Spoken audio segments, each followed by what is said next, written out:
Hello, this is a talk originally given to the Rolls-Royce Heritage Trust Scotland branch in Glasgow in September 2022. For the benefit of those who couldn't make it along to that meeting, I've made a recording to catch up on later. So this is a talk about some of the technical contributions by women in the period from the early airships to the space race and the Cold War period of the 1960s and 70s. Most of the women I should be talking about were connected with the Royal Aircraft Establishment in its various forms, and some of the names I'm sure will be familiar to some of the listeners. So starting with the very earliest women, before the Royal Aircraft Establishment was even called that, indeed before it was even in its location at Farnborough, there were the Vineling family.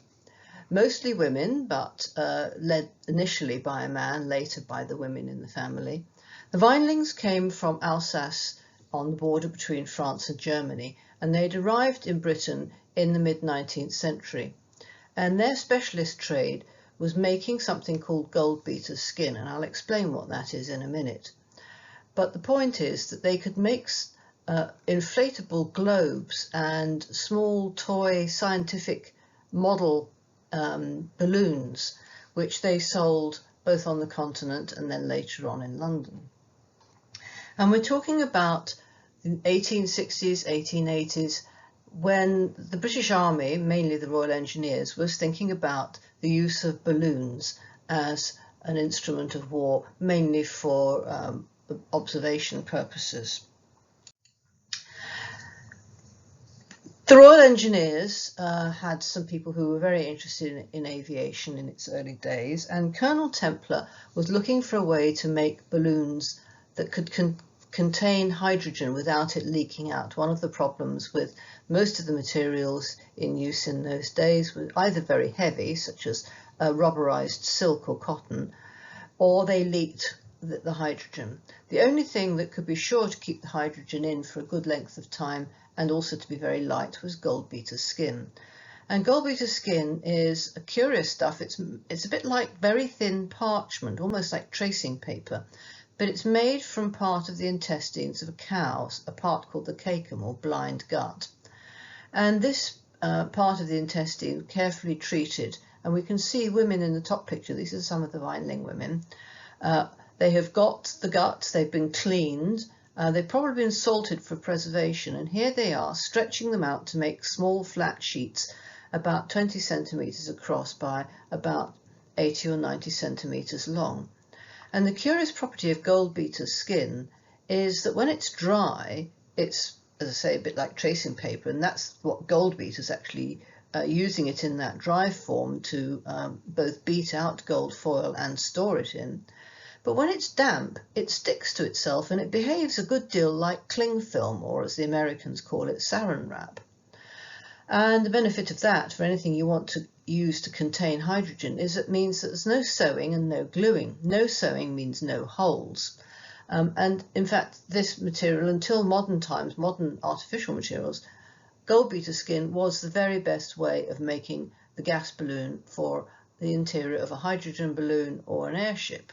And the picture in the bottom left is of an observation balloon in the First World War, in the Boer War. And the Vineling women and other employees at initially the Royal Balloon Factory, then the Royal Balloon School, and later on the Royal Aircraft Establishment, were in charge of the workshop where these balloons were made. They were also made by civilian firms making airships, and the picture in the bottom right is women in the First World War working for Short Brothers, also making goldbeater skin for their airships. But women weren't going out to the Boer War to make balloons there, and nor they were going out to do any mending. So the soldiers were trained up by the Vineling women so that they could do field repairs on the balloons when in service. So these women, the Vineling family women, were the first women to be employed by the British government in any technical capacity relating to aeronautics. And Madeline Vineling was, until modern materials started to come in the 1920s, in charge of the balloon and airship envelope making factory at the Royal Aircraft establishment. Now moving on to a woman who was born in the late 19th century and whose sadly rather short life spans both airships and the beginning of the Cold War and Space Age period. Hilda Margaret Lyon, born in Yorkshire, and here you see a painting of her with some of the things that relate to her life. So you can see on the left a submarine, and we'll come back to submarines. You can see the airship R101 up above her, and we'll come back to that. And you can see the church in her hometown of Market Wheaton in East Yorkshire. And this plaque, which I was able to arrange to have put up in 2019, commemorates the building in which she was born and brought up in Market Wheaton. She was clearly very bright, went to Beverley High School, a nearby town, Beverley, and then took maths at Cambridge. By the time she finished her degree, it was still just about the dying days of the First World War, and the Air Ministry directed her to go and work as an aircraft structural stress analyst for Siddeley Deasy, who were making aeroplanes for the Air Ministry. She worked for them for a while. She then moved on to do similar work at George Parnell's, and then eventually she got a job at the Royal Airship Works at Cardington, and she was employed to do structural strength analysis of the transverse frames of the famous and tragic airship, the R101. So that picture in the top left is of some of the transverse framing within the construction shed, which you can still see Cardington sheds today, and contained within that framework is one of the gas balloons.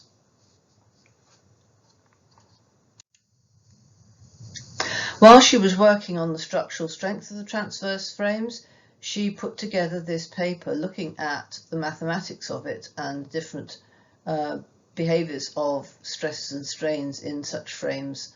And she published this paper, the Royal Aeronautical Society. The strength of transverse frames of rigid airships won her the R38 Memorial Prize for 1929. And she was the first, I think probably the only woman to win this prize. And indeed, even to this day, although lots of women are in aeronautical engineering, very few women have won prizes from the Royal Aeronautical Society. One of the things she observed when she was working at the Royal Aircraft Works was that the behaviour of airship models in the wind tunnel didn't seem to be reflected in the way they behaved in real life.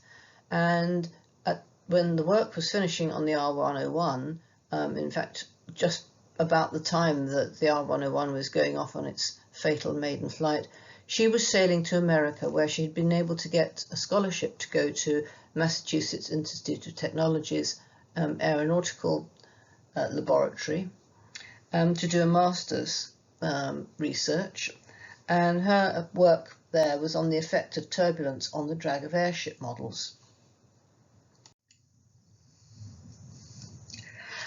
So this was the first time that Hilda had been in charge of her own experimental work and fitting models in wind tunnels and operating the test program of the wind tunnels. And she remarked later in her life that this was her first practical experience of engineering, and she'd wished that she'd done some technical training after she'd left Cambridge, perhaps gone to a technical college. One of the things that she noticed when she was working at Siddeley Deasy and George Parnell's was that the language of a mathematician is not the same as the language of an engineer, and she found she had to learn how to speak the way engineers speak in order to convince them of what she was finding from her mathematics. So here you can see a diagram from her thesis about the placing of various equipment in the wind tunnels. What she was looking at was the turbulence created by the wind tunnel itself, by the struts within it and the supports for any models, and she was trying to overcome those so as to get a true answer.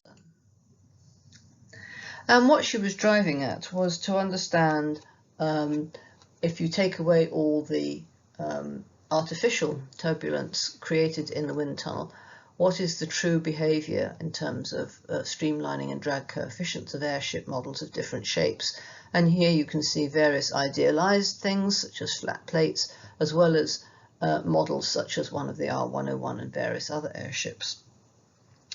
Now, the thesis is very mathematical, but Hilda Lyon had a very good way with expressing her results, her conclusions, in language that anybody could understand, and I'm going to quote from her conclusions.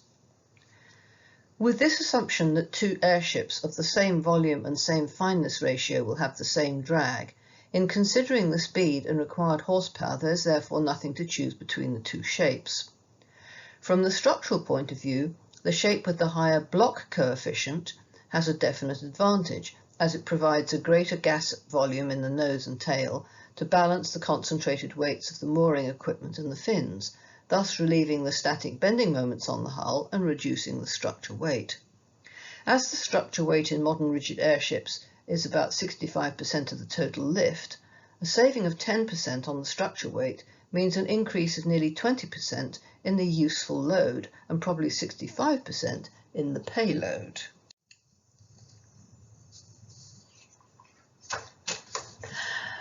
On her return to Europe from MIT, she obtained a position as a research assistant in the laboratories of Ludwig Prandtl at Göttingen. Göttingen and Wolkenrudde, which we'll come back to later in the story, were the German equivalent of the Royal Aircraft Establishment in Britain. They were Germany's top aeronautical and hydrodynamic research laboratories. Ludwig Prandtl initially went there as a hydrodynamicist, and here you can see him with his rather primitive wave tank, but by the time Hilda was there, he was mainly working on aerodynamics. And she was there for about 18 months, but unfortunately, in 1933, her mother became ill, and Hilda had to return home to nurse her through her final years. This career break, as we would nowadays term it, even then would have been likely to have basically stopped her career, but fortunately Hilda was already sufficiently well known in the UK through her publications that people at the Royal Aircraft Establishment and elsewhere sent her little bits of work that she could do from home, with the occasional visit to Farnborough and to some university libraries. Some of it she was even paid for, but in a sense that was a bonus because she just wanted to keep working. So that some of the papers you can see at the top of this list from 1932 to 1937 were papers that she researched and published during that period when she was working essentially from home. In 1937, she joined the Royal Aircraft Establishment as a full-time permanent member of staff.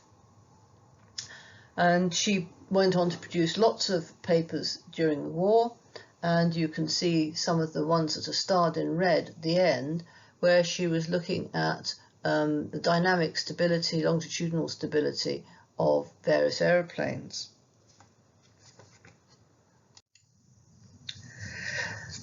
She did a study of the Handley Page Halifax, looking at its longitudinal dynamic stability in gliding flight, and looking at the need for various kinds of dampening to prevent what's known as phugoid motion, which is a kind of porpoising behaviour of an aeroplane where it goes up and down in a wave format in the air and can ultimately be extremely dangerous. Phugoid motion is something that today is controlled by automated computerized systems in aeroplanes, but then it was a real problem, and that was one of the things she was working on. And this paper, published at the very end of her life, in fact it probably came out after she died in 1946, is her most cited paper, and it's even cited today in paper research into things such as biomimetics.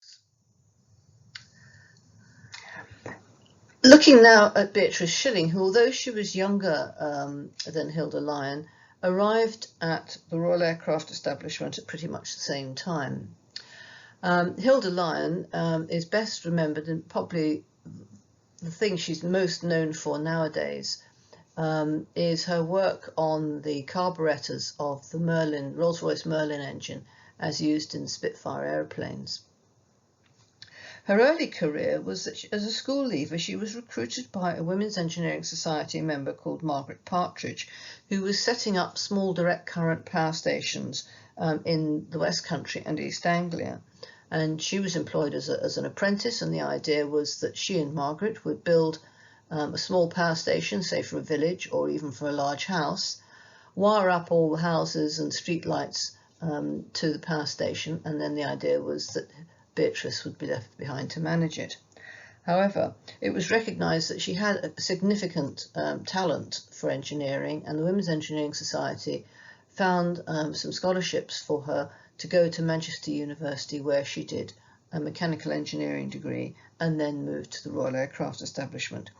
Her specialism, most of her work at the Royal Aircraft Establishment was on fuel systems, and which is why she was given the problem of the Rolls-Royce Merlin engine to look at.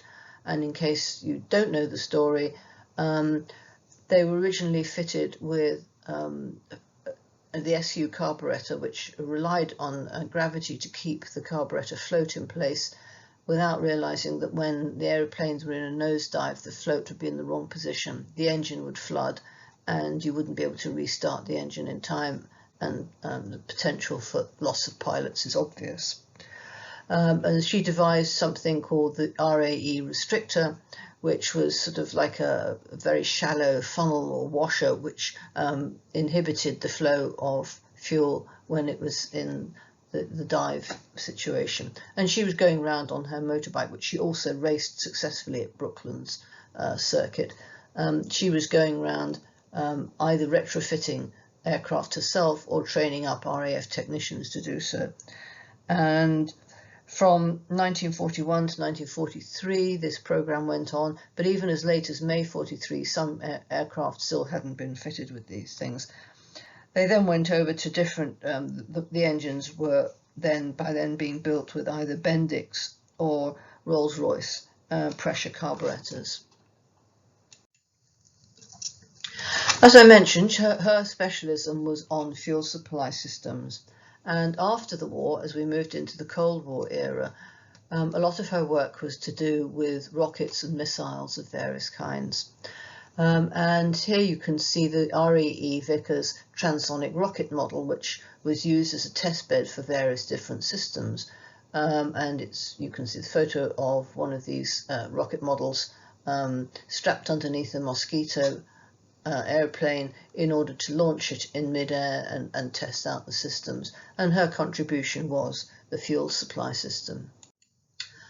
However, if you launch things in midair and you don't know for certain what's going to happen, it's a problem if you can't get the bits back to look at. And initially they were doing a lot of tests over the sea. Here's an aerial view of one being launched over the Scillies. The downside of that, of course, is that when it comes down, you can't get the bits back, which you clearly needed to get. So they started devising land-based launch systems, and these were used for a number of different types of rockets, including ramjets, which she was also working on.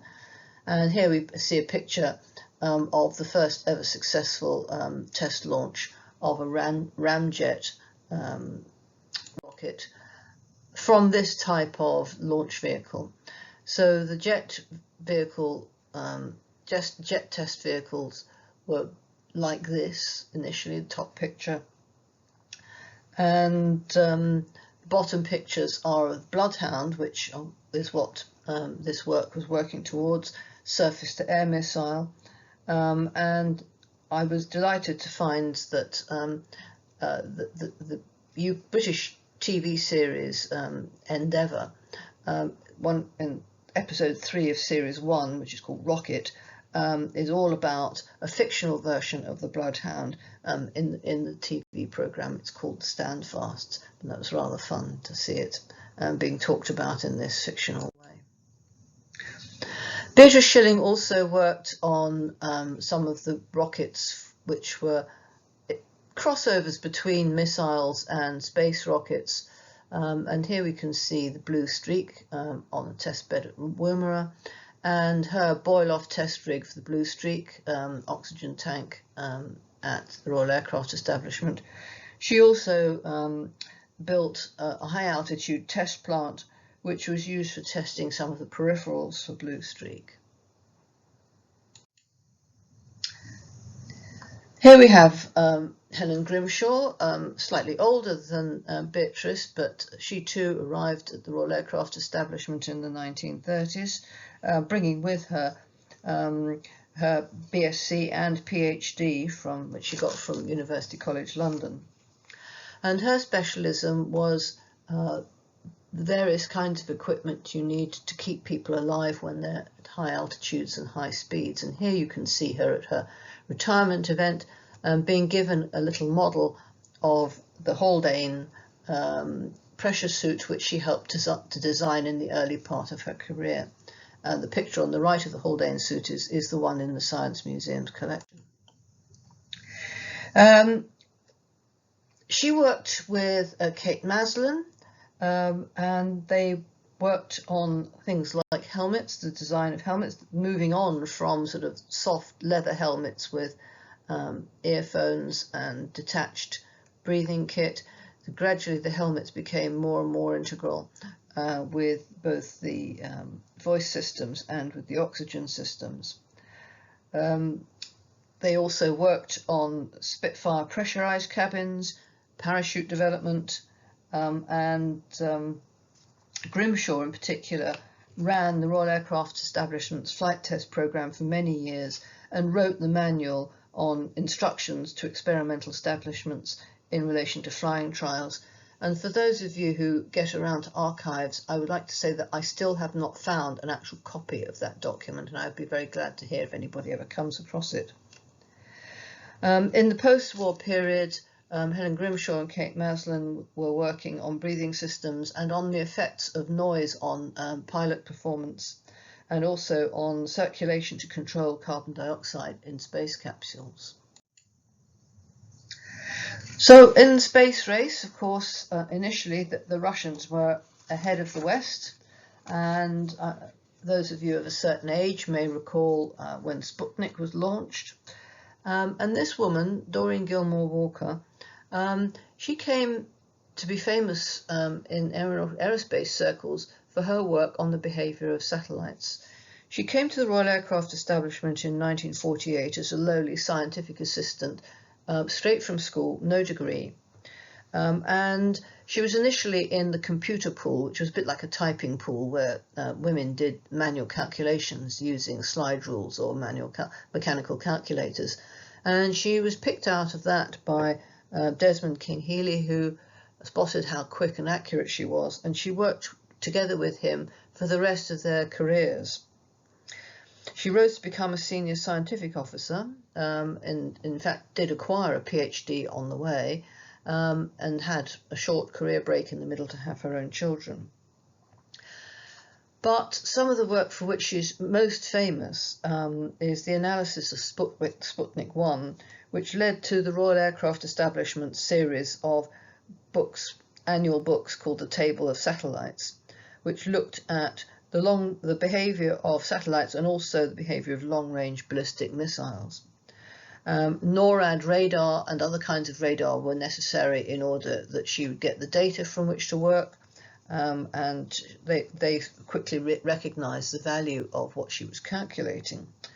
And to understand what she was doing, she was looking at the actual behaviour of these satellites and missiles in low orbit space. She was tracking the satellite orbit through the upper atmosphere, and looking at the behaviour of them as they were under the influence of upper atmospheric drag, and also irregularities in gravity. Surprisingly, in the 50s and 60s, the actual shape of the Earth, an accurate understanding of the shape of the Earth and of the height, shape and constituents of the upper atmosphere were not really known accurately.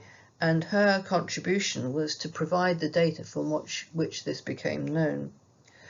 She carried on doing this right through into the early 90s, in fact, just after she retired.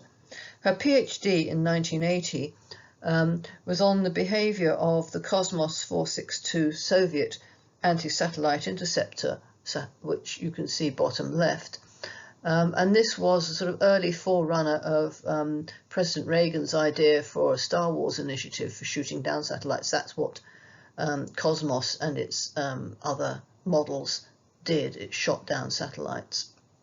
And she wrote her PhD about the behavior in orbit of this satellite.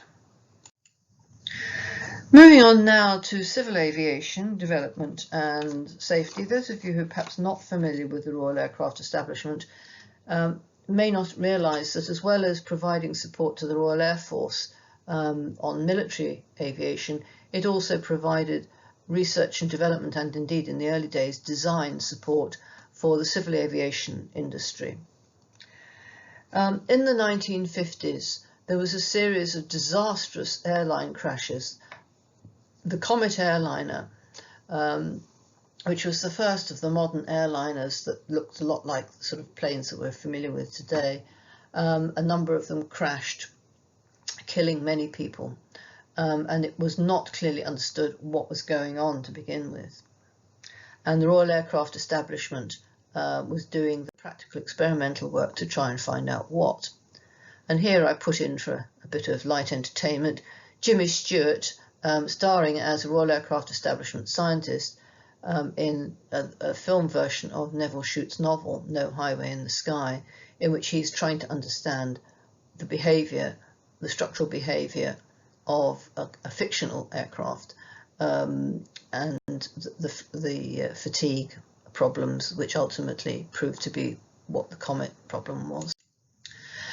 So the woman who led some of the work on the Comet investigations was a woman called Anne Burns, assisted by Kate Maslin, who we've seen earlier. And they designed the first kind of strain gauges used for in-flight testing. Obviously, strain gauges for testing on the ground had been in use for some while, but these were for in-flight testing, and that picture in the bottom middle is of the flight test station in a Concorde aircraft that Anne Burns was going up in for the test pilots to put through as extreme paces as he dared to see when and where the stresses and strains were coming up in different parts of the aircraft. And Anne Burns was commended for her bravery in going and doing this, because these flight tests had the potential to do what the early Comet crashes did and kill everybody who was in it. But she's also known for, Anne Burns is also known for her discovery of the mechanism of something called clear air turbulence. There were a number of crashes in the 1960s which were being put down to pilot error, when aeroplanes seemed to drop out of the sky even when the weather was clear and there were no clouds. It had been mostly understood before then that air turbulence occurred in clouds, which was well understood in thunderclouds and so on. But although the Japanese had known something about clear air turbulence just before the Second World War, the coming of the war and its aftermath meant that that knowledge had been forgotten about. And when these aeroplanes started having this problem of crashing due to apparently flying in clear air where there should be no problem, Anne Burns was able to discover that it was due to something called clear air turbulence, which is created when two jet streams are moving in opposite directions at different levels. And she became the world expert in this and travelled the world talking about it to airlines and civil aviation safety authorities. And in fact, the book about her, her biography, is called Clear Air Turbulence.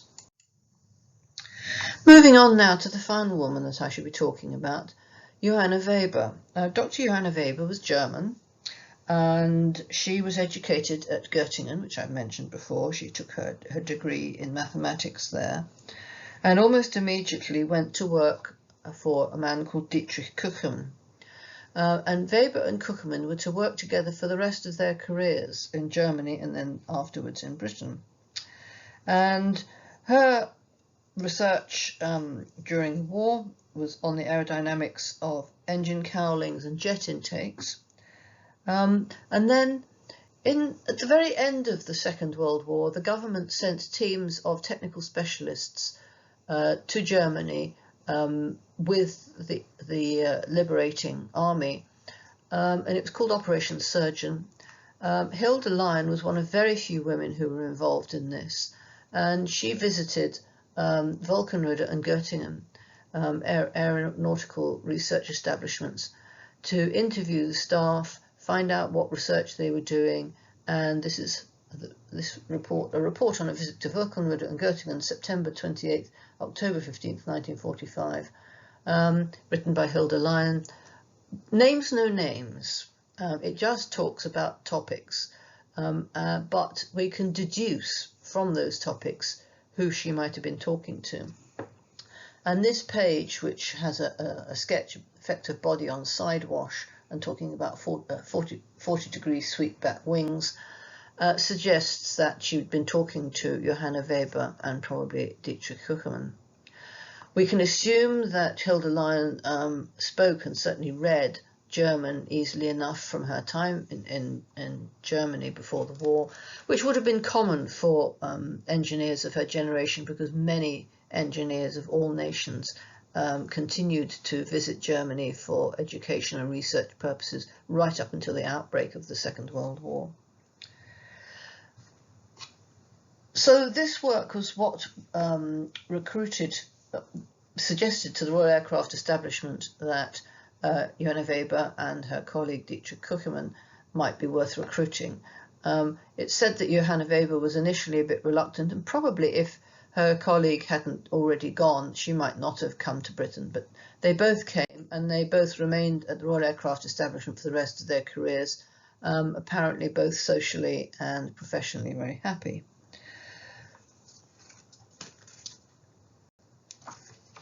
So the work that Johanna Weber was then doing was a lot to do with the behaviour of swept-back wings of various kinds, and she came up with a method of analysing all the different features of a wing shape together. So the thickness, camber, twist and sweepback could all be analysed together. And she and Kuckerman devised a way of designing aircraft wings which we might describe as form following function. So they would ask the specifiers of an aircraft what kind of performance they were looking for, and then work backwards from that to suggest wing shapes. And from their work, ideas for the VC-10 wing, the slender delta on which wave drag and wing warping were done, experimental work was done, leading to the Concorde wing shape, and ultimately to the Airbus 300B wing shape as well. And the Airbus in its various forms still in use, of course, some 30 years after all this was done. So these are some of the women that worked at the Royal Aircraft Establishment and some of their technical contributions. It's true to say that there were many women working in other parts of the aeronautical world, both in government research and in industrial research. So there's always more to know. Every day is school day. And if anybody's got any names they would like to suggest that there might be more to know about, always glad to hear from you. Thank you.